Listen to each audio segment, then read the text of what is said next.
Okay, let's jump to Achi then. Achi was quick to pick up, and I'm even quicker to jump to him. He has to tell Kano now, right? Kano is all happy and glad that it's over. Look at him. Eventually Achi spotted Kano in the far edge of the crowd. The detective pumped his fist in victory. It looked like he'd gotten Alpha to cover up the password. Good job, detective. Thank goodness. Finally, some really good news. Now Hitomi and Maria were both safe. A surge of relief ran through Achi's body. Ooh, not quite yet, Achi. Not quite yet. Unexpectedly, his cell phone rang. It was Stanley. Mr. Stanley, what's going on? How did the negotiations go? Achi quickly filled him in on the good news. The detective called Alpha. He got him to give up the password, and I think he's called the folks at the lab. Does that mean the case is closed then? No, not yet. Right now, I need you to do exactly as I tell you. Oh, this is where it all picks up. For a moment, Achi's head swam, I think. This isn't over yet? Why? What's going on? If you want to save Hitomi, then shut up and listen, Stanley barked. Alright, tell me what to do. First, you need to power down Hitomi's cell phone. Turn off her phone? What for? Was Stanley serious or just messing with it? Really, Achi, after all you've seen today, you think someone is messing with you? I'm pretty sure that there's a bomb somewhere near your location. A bomb? Achi's voice squeaked into falsetto. Don't know what it is, otherwise I could possibly do that. The guy that Kano just apprehended is a decoy. The real Alpha is planning to eliminate Hitomi and the false Alpha at the same time. Eliminate both Hitomi and his own decoy? Why would he do that? And if the guy they just captured was a fake, then who was the real Alpha? He couldn't wrap his head around it. He's not the smartest guy. The more he tried, the more his thoughts became a jumbled mess. Listen, first, turn off that cell phone. Then, go and look for the bomb. Okay, got it. Right now, he just needed to do what Stanley told him to do. He didn't have time to make sense of the situation. Hanging up, he called out to Hitomi. Hitomi, you have to turn off your cell phone. She stared back at him, too confused to act. Look, just hurry up and do it. Right, okay. Pulling her phone from her pocket, she switched the power off. Then Achi turned in Kano's direction. Detective! He shouted. Kano was looking towards him, seemingly already aware that something was amiss. What? How? Detective! That's not the real Alpha! He's a fake! A fake? Kano looked understandably shocked. Yeah, I just got a call from Stanley. He said the real Alpha is planning to get rid of both Hitomi and the fake with some kind of bomb. Yeah, there's nothing that could go wrong screaming bomb at the top of your lungs in a really, really filled up square with possibly hundreds of people. There won't be a panic or anything.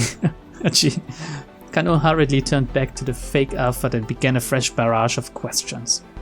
Meanwhile, Achi's mind was racing again. If the bomb was meant to wipe out both Hitomi and the imposter, it would have to be pretty powerful. So it couldn't be anything particularly small. Maybe in a parked car? Or the statue of Hachiko. Where could the bomb be hidden then? Achi scanned the area but didn't spot any place that seemed plausible. Kano made his way over to Hitomi. Pardon me, miss. I just need to search you real quick. Wait, had Hitomi been planted with a bomb? Achi, keep an eye on this guy, Kano said. If he tries anything funny, feel free to punch his lights out. Okay, sure thing. He laughs at. Look at these guys looking at each other. Lilon looks like, oh fuck no, this guy looks even worse. And she took up watch over the decoy Alpha. The guy was handcuffed, but he was still a diabolical terrorist. Achi knew he couldn't let his guard down for a moment. He kept a close eye on the fake, ready to knock him cold at the first sign of mischief. Maybe he has the bomb planted on him. Meanwhile, Kano continued to search Hitomi, which he enjoyed a little bit too much in Achi's eyes. Did you buy all of the jewelry and accessories you are wearing yourself? Yes, most of them. The ring I got from my sister. What about your clothes? Oh, I bought them just this afternoon. The top I was wearing before got torn. I see.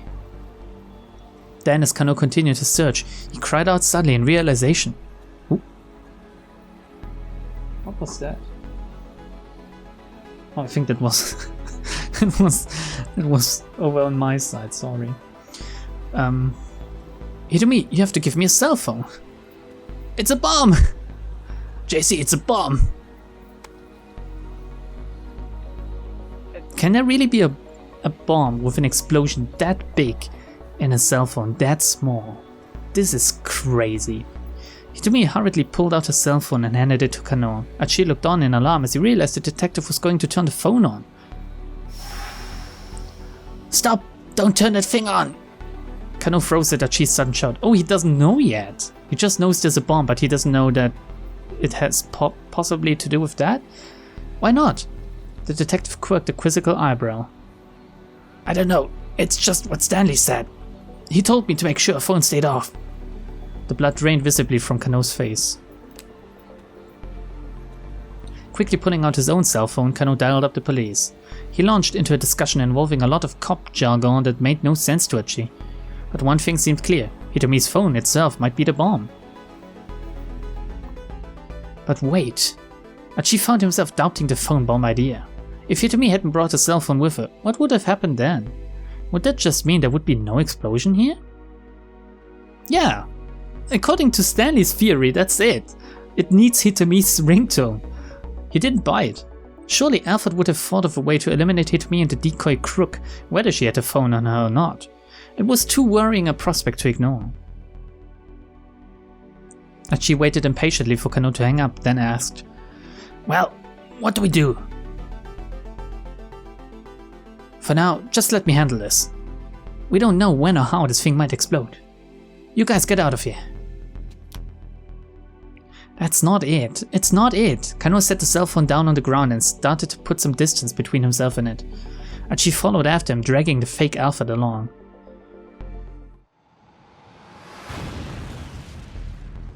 That's not it, guys! Suddenly there was a tremendous boom and a furious impact ripped through Achi's body. I knew it! Achi thought as he lay crumpled on the pavement.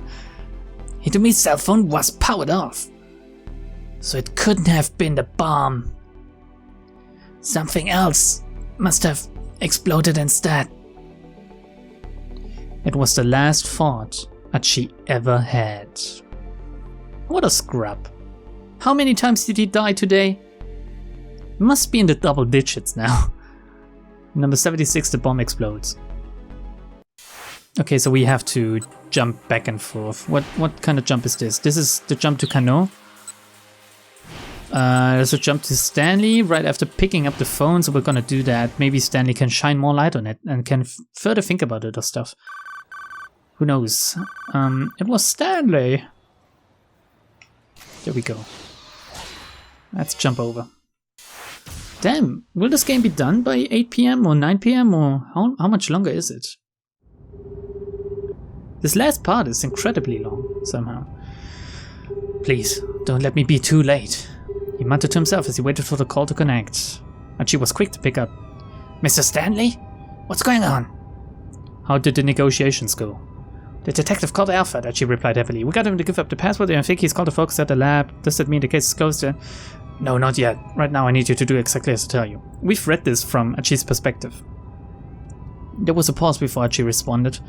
Why? What's going on? If you want to save it to me, then shut up and listen, Stanley snapped. Alright, tell me what to do. First, you need to power down Hitomi's cell phone. Turn off her phone? What for? I'm pretty sure that there's a bomb somewhere near your location.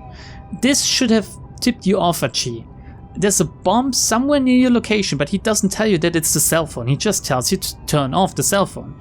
He doesn't say the bomb is in the cell phone. Stanley tried to keep his voice as calm and steady as possible. A bomb? Achi's voice squeaked into falsetto. The guy that Kano just apprehended as a decoy. The real Alfred is planning to eliminate Hitomi and the false Alfred at the same time. Stanley didn't have the time to explain that Kanan was Alfred. It's one sentence. Just say, and you know what? Kanan is actually the real Alfred. Trust me on this. I have proof. That's it. Besides, it would only confuse the matter all the more at this point. No! It would help them! It would tremendously help them! Kano might be able to think of why Alfred wanted Hitomi to take her phone. He might think of why Alfred/Kanan wanted Palmer to call her. Listen, first turn off that cell phone. Then go and look for the bomb. Okay, got it. She hung up. Ooh! Okay, what's happening? Are we having a crash? Hopefully the team at the Scramble would be able to pull through. Now Stanley needed to focus on capturing Alfred. He tightened his grip on the steering wheel. His emotions were coming on far too strongly for him to keep them in check. At the back of his mind, Stanley thought about the last he'd ever seen of Frank. Damn. There had been nothing left of his brother but a bloodied hand reaching out from beneath the rubble. Jesus. That's dark. Ever since that day, since that very moment, Jack Stanley had sworn vengeance upon Alfred. He would never forget the rage he'd felt at having what was left of his family taken from him. Hey Jack, once this is all tidied up, I'm gonna need a drink. Let's you and me have a beer together. Sure, you got it. They never had that beer. Stanley sprang into action, leading away the throng of panicking civilians. But all the while, he couldn't help but worry about Frank. We've got almost 30 minutes left. He'll be fine. Backup will definitely be here in time. He did his utmost to reassure himself, but still, the doubts gnawed. When the bomb squad descended upon the area, clad in their protective gear... Whoa! Explosive ordnance disposal suits, also commonly called bomb suits or blast suits, worn during bomb disposal operations to protect the wearer from the shock of a blast or from any hurled fragments an explosion may produce. Such a suit is, however, wholly inadequate to protect the wearer from a large, powerful explosive, such as several hundred grams of C4, detonated at close range. Just imagine, this thing is so heavy and so thick, but it's still not enough for some... What's going on? What's going on with the face inside the suit? Do you see that? Is he screaming or something? Anyway, it's scary. Stanley shot a look at his watch. He felt a surge of relief. Only about 15 minutes had passed. There was still plenty of time for them to deactivate the bomb with their liquid nitrogen. Thank God. Frank's going to be alright. Oh, don't raise the death flags, man. Don't jinx him like that. But he got no chance to relish that thought. Oh crap! It exploded earlier than they thought. Maybe he made a mistake? There was an ear-splitting boom as a powerful shockwave shook the area. Stanley whirled back around, staring in horror at the place that his brother had been. Nothing remained but a mound of rubble. A later investigation would reveal that the timer on the bomb's exterior had been a mere ruse. That's fucked up, man. I mean, why even include a timer? But that's fucking fucked up. The explosive had never linked to a timer at all. Instead, it had been detonated via remote control. It's a real Joker thing to do. When electrical detonators capable of triggering an explosion with electrical current were invented, they quickly rendered old-style fuses obsolete.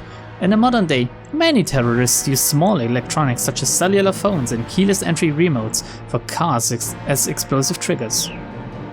Alfred had deceived them using a visible timer to lull them into a false sense of security. Well, they can be glad that they did the evacuation that quick then. Stanley had managed to save many lives that day, to be sure, but it had come at the cost of his own brother's life. Had he really made the best decisions he could have made? Yes. You might not think that, but their lives possibly outweigh the life of your own brother. Even if it's your own brother, you know? He was still asking himself the same question over and over even now. But no matter how much he blamed himself, it wouldn't bring Frank back, exactly. If there was one thing he could still do for his brother, it was getting revenge on Alfred with his own hands. Stanley had been in constant pursuit of Alfred ever since. He would stoop to any level for information without remorse. His opponent was someone who would do anything at all, to achieve a goal. Fuck, do you think Alfred would sleep with me to achieve a goal? Just asking for a friend? I don't know. It only made sense for him to do the same. At some point, he'd stopped even hesitating to get his own hands dirty. He would charge headlong into any danger if he sensed Alfred's presence. Even his own life was a price he was willing to pay in the name of vengeance. He could never hope to latch his jaws onto his quarry's throat if he behaved like prey himself. He has to be the hunter. He must be the greater predator. He would cast aside his humanity, would become a blood-stained beast if that improved his chances at the hunt. For the hunt was all that mattered. Pursuit of Alfred had become his only purpose. Damn, Stanley is a deeper character than I thought at first. And he's pretty fucking badass, not gonna lie. So it had been for the past 2 years now. Now those years flashed through Stanley's mind in the blink of an eye. As he came back into the moment, he marveled at his own ferocity and at the depths of the wounds he'd suffered. Arresting her isn't enough. I'll make her pay with her life. If I don't sink to her level, I'll never be able to beat her. If I do get my revenge, what would Frank think? This is the sensible one, right? When Stanley pictured his younger brother, it wasn't with a smile on his face. The realization gave him pause. In the end, killing Alfred wouldn't bring his brother back. That went without saying. But although he could see, now, that revenge was an absurd goal, his heart still churned deep and dark with resentment. We gotta stop her so she doesn't kill any more brothers, come on. The Yokoshi Pharmaceutical Lab finally came into view. A large billow of black smoke was rising from one of the building's windows. Stanley felt a chill in the pit of his stomach. He hopped out of the car and then gasped. Tateno's on the ground. Tateno.